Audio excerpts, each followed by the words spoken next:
শুভ সকাল বন্ধুরা। ঘুম থেকে উঠে একটা নতুন ব্লগ তোমাদের কাছে শুরু করলাম। তো ছেলে তো ঘুম থেকে উঠেই পড়েছে আর আমি উঠে পড়েছি, সেটা তো তোমরা দেখেই বুঝতে পারছো। তো উঠে ভাবলাম কি, কালকে রাত্রিবেলা এমনি মোটামুটি বিছনাটা ঝেড়ে নিয়ে না শুয়ে পড়েছিলাম। তো চাদরটা তুলে ঝাড়িনি, আর এমনিই ঝাড়ি সবসময়, তুলে আর ঝাড়া হয় না। কিন্তু আজকে ভাবলাম কি, সকালবেলা উঠে একটু বিছনাটা ভালো করে চাদরটা বাইরে নিয়ে গিয়ে ঝেড়ে পাতি। আর আমি আর অন্য কোনো বালিশের ওষার খুলিনি, শুধু আমার মাথার যে বালিশের ওষারটা সেটাই শুধু খুললাম। আর চাদরটা ঝেড়ে এখন বিছনায় পাতবো। আর যদি পারি তো বেলার দিকে বিছনার চাদরটা চেঞ্জ করবো। এখন আমি ঠিক বলতে পারছি না, সেটা সময় বলবে, বা ধরো কাজকর্ম সব কিছু বুঝে শুনে হবে। আর কদিন ধরে যা আকাশের অবস্থা, বৃষ্টি, মেঘলা আকাশ, মানে একদম যা তা অবস্থা যাকে বলে, কোনো জামা কাপড় শুকোচ্ছে না। একটার পর একটা জামা কাপড় মেলে রাখছি, স্যাঁতস্যাঁতা কিরম একটা ড্যাম ড্যাম গন্ধ, মানে এত বিচ্ছিরি অবস্থা কি বলবো। অথচ দেখো রোজকার তো জামা কাপড় বেরোয় বলো, কিন্তু ওরম নোংরা রাখলেও তো হয় না, বা বাসি জামা কাপড় বা নোংরা জামা কাপড় আমি কোথায় রাখবো, কেচে ফেলতেই হয়। তো কোনো রকমের কি কাচা ধোয়া তো করছি, আর কেচে টেচে নিয়ে বারান্দায় মেলছি, ছাদেও মেলতে পারছি না। আর যদি দেখি বৃষ্টি নেই তো ছাদে মেলি একটু জলটা ঝরার জন্যে, রোদ টোদ কিছুই নেই। আর কি বলবো, বিছনা টিছনা এত ঠান্ডা হয়ে উঠেছে, মেঝে ঠান্ডায় উঠেছে। আর এমনিতেই তো তোমাদের বলেছি, শীত আমি একদম সহ্যই করতে পারি না। শীতকাল মানে আমি দু চক্ষের আমার যাকে বলে বিষ। কিন্তু কি করব, শীতকাল তো আসবে, শীতকালের মধ্যেই সমস্ত কাজকর্ম করতে হবে। আর আমার তো সমস্ত জলেরই কাজ, বাসন বলো, রান্না বলো, ঘর মোছা বলো, কাপড় কাচা বলো, সবই কিন্তু আমার জলেরই কাজ। আর আমার আর ছেলের কম্বলটা না, এই যে একটা শাড়ির মধ্যে না ভাঁজ করে রেখেছি, কেন কম্বল দুটো তো সারাদিন আমি গায়ে দিই না। বেশি যখন ঠান্ডা পড়ে তখন আমি গায়ে দিই, মানে দুপুরের দিকটা আর কি।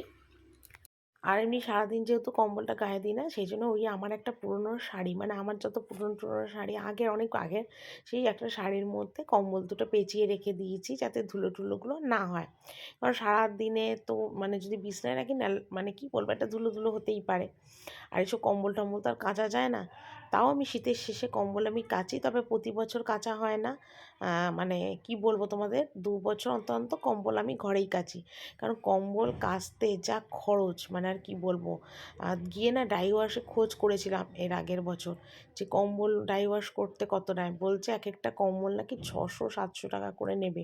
মানে সিঙ্গেল কম্বল বোধহয় 450-500, ডবল কম্বল 750-800 করে কম্বল নাকি ডাই ওয়াশ। আমি মনে মনে হচ্ছে 800 টাকা দিয়ে আমার একটা চুড়িদার হয়ে যাবে, বা আমার 4টে নাইটি হয়ে যাবে। আমার দরকার নেই, আমি ঘরেই বা এই কম্বল কাচবো।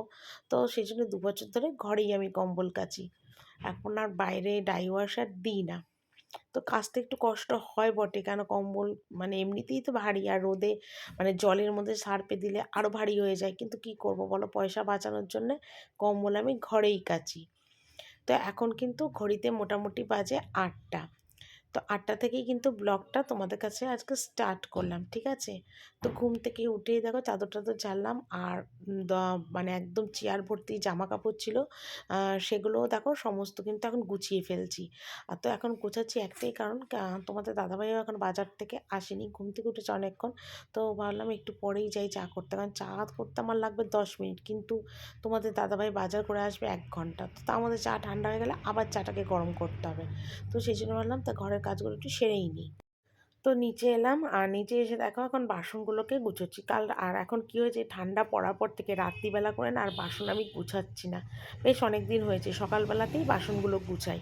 আর সকালবেলা বাসনটা একটা কারণেই গুছাই, কারণ অনেক বাসন না আমার রান্নার কাজের জন্য লাগে, মানে গামলা, থালা, বাটি, গ্লাস, হাতা খুন্তি লাগে। তো সেই কারণের জন্য বাসনটা গুছাতে হয় সকালবেলাতে, আর নয় রাতে করে রাখলে একটু আমার সুবিধা হয়, কাজটা একটু এগিয়ে থাকে। কিন্তু রাত্রে না মানে করে উঠতে পারছি না, তো সেই জন্য সকালবেলাতেই বাসনগুলো গুছোচ্ছি। আরেকটা কারণ হলো, বাসনটা চুবড়িটা ফাঁকা না করলে বেলায় আবার যেগুলো রান্নার মানে খাওয়ার টুকটাক বাসন বেরোবে, তারপর ধর রাত্রের কটা বাসন থাকে সেইগুলো, তো সেগুলো মাজা ঘষা করার জন্য এই চুবড়িটা আমার লাগবে।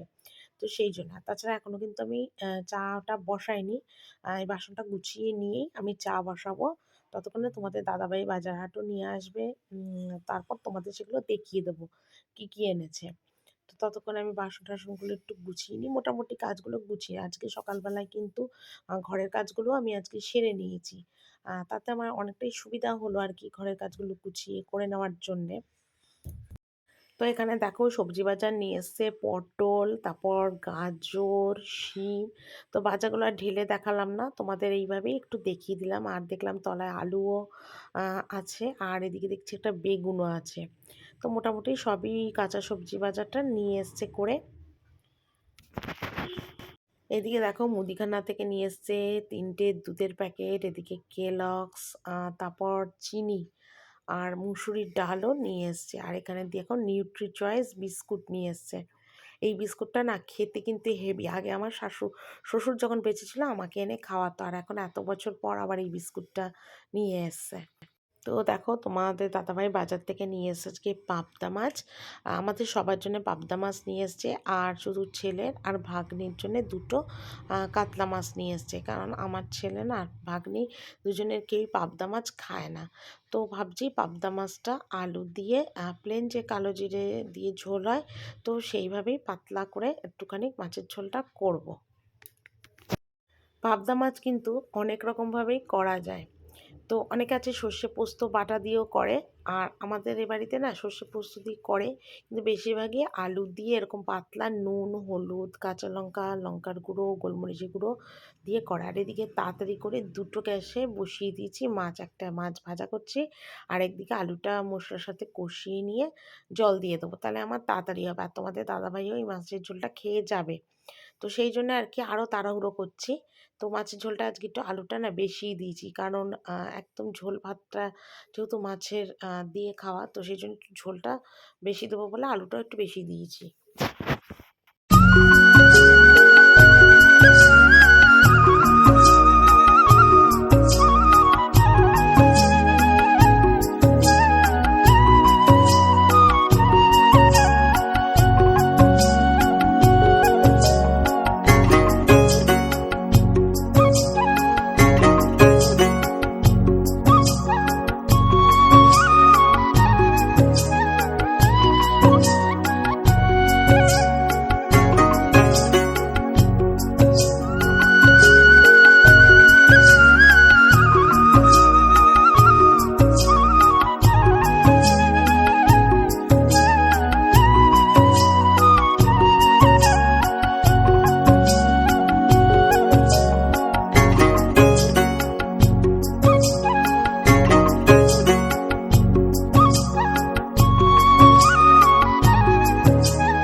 তো রান্না করতে করতে ভাবলাম বাসনগুলো একটু মেজে নিই, তাহলে আমার তাড়াতাড়ি হবে।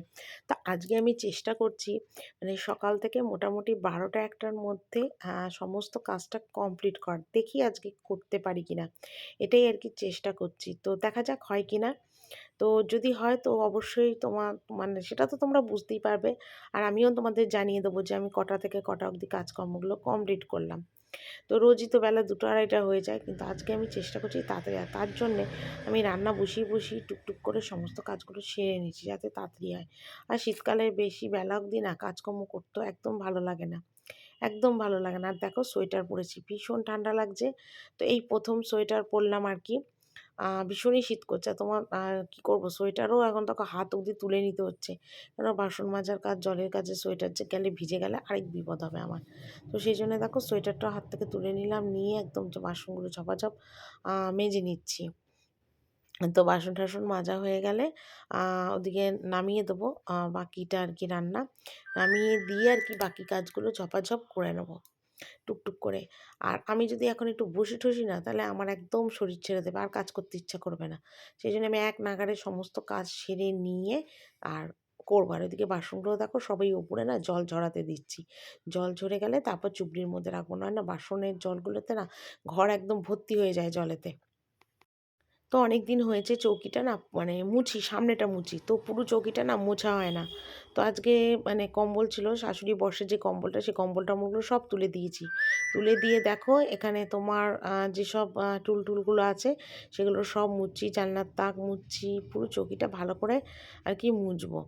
তো সেই কারণের জন্যে মানে পুরো চৌকিটা মুছবো বলে আর কি সব নামিয়ে দিয়েছি। তো এদিকে আজকে রান্নাঘরটাও সকাল সকাল একদম ঝাড় টাড় দিয়ে নিয়েছি, যার জন্য খুব অসুবিধে হয়ে গেছে। মানে কি বলবো, ঝাড় দিয়ে না আর সমস্ত চৌকির তলাতে নোংরাগুলো পড়েছে। তো সেই কারণের জন্যে আরও ভাবলাম না চৌকিটাও মুছে নিই, আর এদিকে ঘরটাও ঝাড় দেওয়া হয়ে গেছে। তো ভুল হয়েছে একটাই, যে ঘর ঝাড়টা পরে করলে ভালো হতো, চৌকিটা আগে মুছে নিলে ভালো হতো, এটাই আর কি। পরে ঝাড় দিলাম ভালো হতো, তো সেটা তো আর হলো না। তো যাকগে এখন চৌকিটাই দেখো মুছে নিচ্ছি, মুছে টুছে নিয়ে তারপর মোটামুটি আমার কাজ এখানে শেষ, গ্যাসটা মুছবো, তাহলে কিন্তু হয়ে যাবে। আর ওদিকে দুহারি গরম জলও বসাবো, বসিয়ে নিয়ে তারপর উপরে যাব, দেখি কি করি পরপর যতটা পারছি তাড়াতাড়ি কাজকর্ম কিন্তু চেষ্টা করছি। এদিকে শাশুড়ি কম্বলটা দেখো ঝেড়ে আবার পেতে দিলাম। তো দেখো ঘড়িতে বাজছে এখন ১টা, আর ১টার মধ্যে কিন্তু আমার আজকে চান টান পুরো কমপ্লিট, একদম চান টান করে চলে এসেছি। আর সত্যি কথা আজকে অনেকটা তাড়াতাড়ি আমার হয়ে গেল। তো তোমাদের আগেই বলেছিলাম যে আজকে আমি চেষ্টা করছি তাড়াতাড়ি করার। তো সেই ভাবলাম যে চান টান যখন তাড়াতাড়ি হয়ে গেছে একটা কাজ করি, আর ঝপঝপ করে বিছনার চাদরটা তুলে নিই, অনেকটা টাইমও আছে। তো সেই জন্য দেখো বিছনার চাদরটা এখন বিছানার চাদরটা আর কি মানে ধোয়া পাতবো আর কি, ধোয়া একটা পরিষ্কার চাদর পেতে দেবো। তো চাদরগুলো পাতা হয়ে গেলে মোটামুটি হয়ে যায়। আর এদিকে বালিশ ওষা টোষা কিছুই আজকে চেঞ্জ করবো না, দুদিন পর করবো, কিন্তু এখন বিছানার চাদরটা চেঞ্জ করব। তো ছেলেও এখনও স্নানে যায়নি, আমার আগে হয়ে গেছে, কারণ জলের গরমের একটা প্রবলেম আছে। তো সেই কারণের জন্যে না মানে আমি করে এলাম। তো দেখো আমার কিন্তু আ মানে বাড়িতে গিজার নেই। তো সেই জন্য আমাকে ওই মেশিন দিয়ে গরম জল করতে হয়। মানে ওই যে অ্যালুমিনিয়ামের বালতির মধ্যে যে লোহার লম্বা মেশিনগুলো দেয় সেগুলো দিয়েই আমায় গরম করতে হয়। তো সেই জন্য আগে পিছে আমাকে চানটা করে নিতে হয় এই কারণে। তো আর আজকে না ছেলেকে বললাম, "তুই একটু ভিডিওটা ধরে দে।" তো অন্য সময় তো জানলায় ফোন রেখে ভিডিও করি। তো আজকে ছেলেকে বললাম বলে ছেলে কিন্তু আমাকে আজকে ভিডিওটা করে দিচ্ছে আর কি, ফোনটা ধরে দিয়েছে। তো ছেলে এখনও স্নানে যায়নি, কারণ শাশুড়ি চান করে আসবে। তারপরে কিন্তু আমি যাব স্নানে। এই আমি বলছি ছেলে যাবে স্নানে। তো এখন ঘড়িতে মোটামুটি ১:১০-১৫ মতন বাজে। তো মোটামুটি আমার ১:৩০টার মধ্যে আজকে কিন্তু কাজ একদম কমপ্লিট করে ফেলবো। আর এদিকে আ বিছনা টিছনা সব ঝাড়া কমপ্লিট। আর সকাল থেকে না আজকে সেই চা বিস্কুট খেয়েছি, আর কিছু খাইনি। আর শরীরটাও না কিরকম গা গুলোচ্ছে, মানে খিদে পেয়েছে। তো দেখি বিছানাটা তুলে নিয়ে ২-৪টে বিস্কুট জলে ভিজিয়ে খাবো, নয় না পিত্তি পড়ে যাবে। কারণ অনেক সকালে উঠেছি তো, আর সেই কারণের জন্য এখন একটু জল বিস্কুট খেয়ে নেব। তো জামা কাপড়গুলো তো সমস্তই ভেজা, এগুলো সমস্ত কালকের কাচা, যেগুলো ছাদ থেকে নিয়ে এসে সমস্ত বারান্দায় মেলেছিলাম। তো সকাল থেকে আর কিছুই তুলিনি, তো এখন ভাবলাম কি জামা কাপড়গুলো একটু ওলট পালট করে দিই, মানে ছেলের প্যান্ট জামাগুলো না একদম ভেজা, সেগুলো একটু ওলট পালট করে দিই। আর আমার নাইটিগুলো মোটামুটি শুকিয়ে গেছে, ওগুলো মানে শুকিয়েই গেছে। আর এদিকে দেখছি এই বেলার দিকে না একটু হালকা হালকা রোদ উঠছে, একদম হালকা হালকা, মানে বৃষ্টির মধ্যে যে রোদগুলো ওঠে ঠিক সেরকম রোদ উঠছে। আর এদিকে সমস্ত জামা কাপড়গুলো তুলে দিচ্ছি। আর আজকে সকালবেলা অনেক সকালে উঠেছিলাম, তো জামা কাপড় কেচেছিলাম, তো তোমাদের কাছে না সেগুলো আর শেয়ার করতে পারিনি। তো তাড়াতাড়ি কেচে ছাদে মেলেছিলাম, তো সেগুলোও না নিয়ে আসবো, এনে এই বারান্দা দিয়ে সব মেলে দেবো। মেলে দিলে কী হবে বলো তো, একটু সারাদিনই মানে গ্রিল খোলা তো বারান্দাটায়, হাওয়া বাতাস লেগে জামা কাপড়গুলো আমার সব শুকিয়ে যাবে। তো সেই জন্যই সমস্ত জামা কাপড়গুলো এই বারান্দাতে এনেই আর কি মেলে দেবো।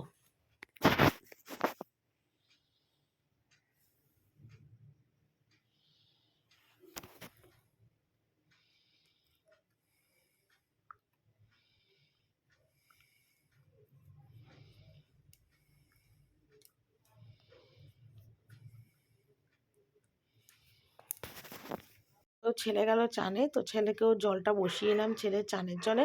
তো চানের জল বসাতে গিয়ে ভাবলাম তার জামা কাপড়গুলো নিয়ে যাই, সেই রোদ আর উঠবেও না অত, আর বৃষ্টি যদিও না হয় তো রোদ অতটা উঠবেও না, বেকার রেখে লাভ নেই। তো আমি বরঞ্চ উপর নিচ থেকে মানে ছাদ থেকে সমস্ত জামা কাপড়গুলো নিয়ে আসি। তো ছাদ থেকে দেখো সব জামা কাপড় নিয়ে এসছে, সবই ভেজা, জাস্ট জলটা ঝরেছে, এগুলি সব এখন এই বারান্দা দিয়ে মেলে দিয়ে। একটা হালকা রোদের আবহাওয়া উঠেছে যদিও, যাকে আমার কালকে সকালে একটু রোদ ভালো উঠলে ভালো হয়, শুকিয়ে যাবে সব জামা কাপড়। আর এখন কিন্তু মোটামুটি ঘড়িতে বাজে 1:30। তো চলো আজকে বন্ধুরা ভিডিওটা এখানেই শেষ করছি, কালকে একটা নতুন ব্লগ নিয়ে আবার চলে আসবো।